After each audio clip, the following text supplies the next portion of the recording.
Ada orang menjual tenaga, ada orang menjual masa, tetapi ada juga yang menjual masa depan. Itulah yang berlaku apabila manusia mula hidup melebihi kemampuan mereka. Hari ini mahu semua. Hari ini mahu segera. Hari ini mahu nampak berjaya. Lalu masa depan dijadikan cagaran.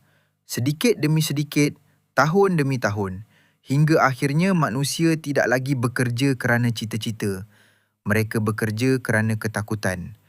Takut kehilangan apa yang belum benar-benar mereka miliki. Dan manusia yang hidup dalam ketakutan jarang sekali berani mempertahankan kebenaran. Dengan sedikit tenaga yang ada, Ji-un berlari dan terus berlari tanpa toleh ke belakang lagi. Sungai di depan Ji-un terjun. Malam itu, melalui semak samun, tanah lembap, bau lumpur dan getah. Daun mengkuang serit betis. Duri rotan sangkut di baju.